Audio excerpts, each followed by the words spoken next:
This is a scrollable section in a Figma prototype, complete with a fade edge with progressive blur that tells users there's more content to discover. Let me show you how to build it.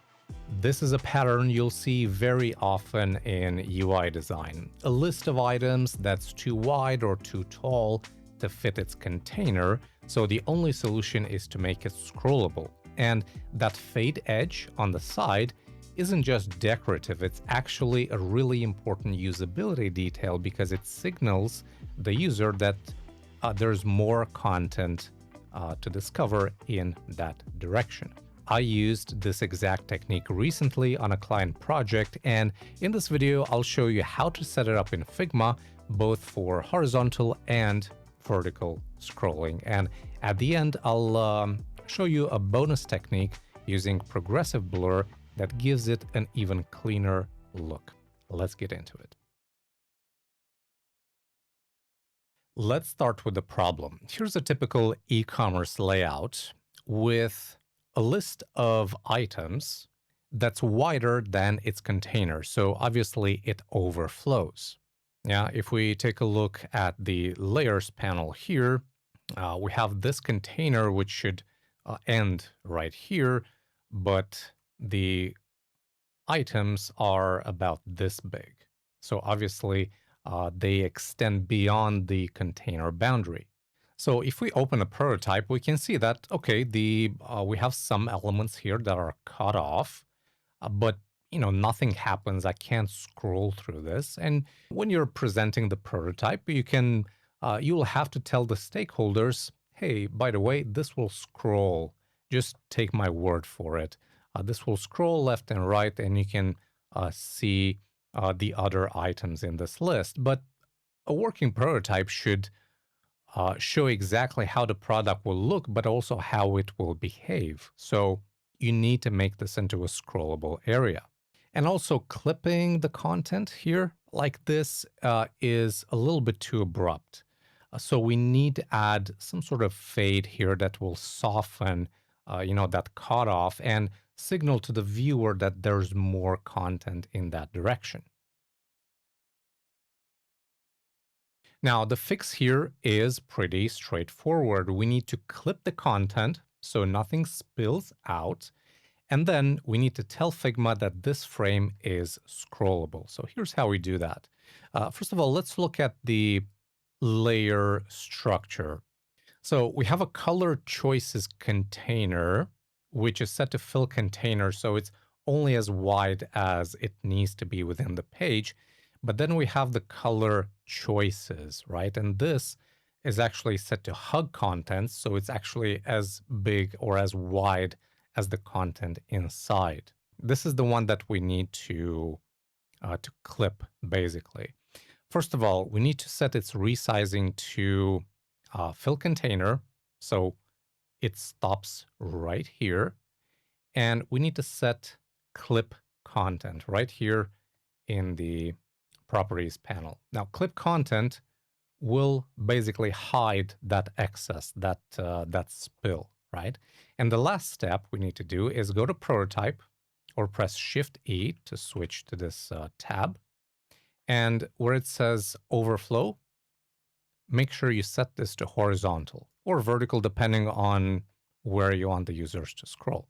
Okay, so now if we open that prototype once again, you will see that I'm now able to scroll within this section, which is exactly what I want. Now, let's fix this abrupt cutoff by adding a fade edge. And a fade edge is nothing more than a shape with some gradient applied to it. So let me just draw a rectangle, and under fill, I'm going to select linear gradient, and I'm going to go from white to white. But the first one is actually going to have 0% opacity.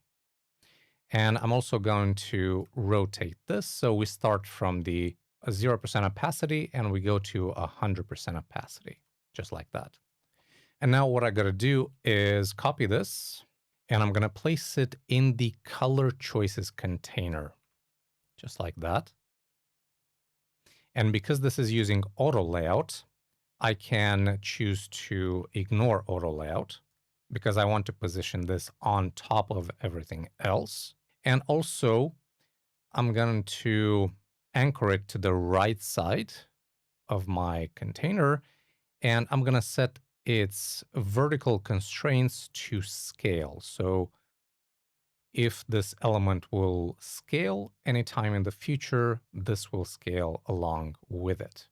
Okay, so now if we preview this, let me actually resize, you'll see that we now have a fade edge in place. And if I scroll,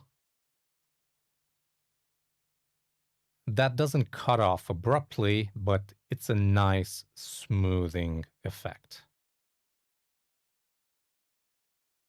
Now, let's apply the same technique to a vertical list, and the approach is identical, just a different scroll direction and a different fade edge orientation.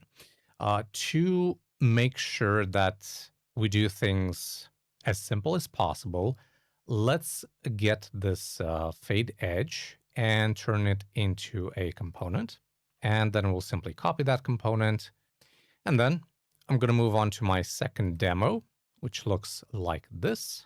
First thing we got to do here is select the color choices, have their height fill the container, and also clip the content. And then inside the color choices container, I'm just going to paste in my fade edge. And I'm going to anchor it this time to the bottom. And horizontally, I'm going to have it scale. Okay, let's move it to the very bottom. And also, I need to rotate it like so.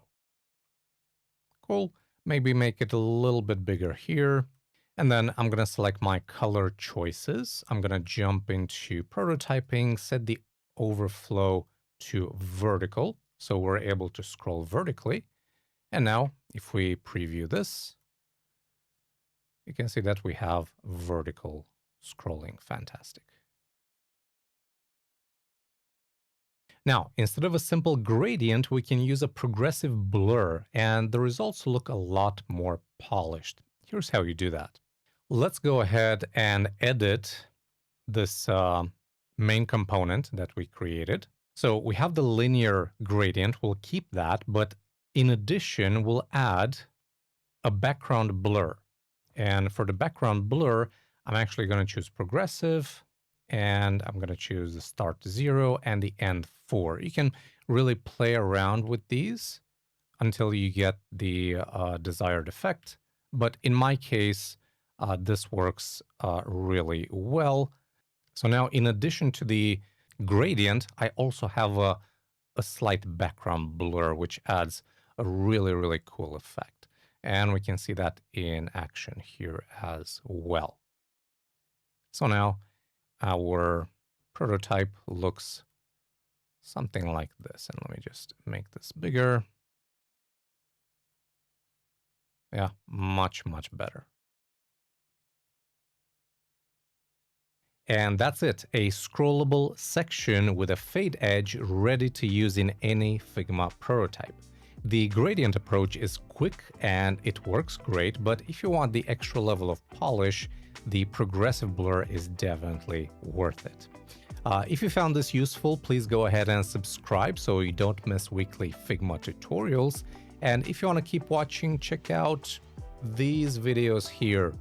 Thanks for watching, take care, and I'll see you next time.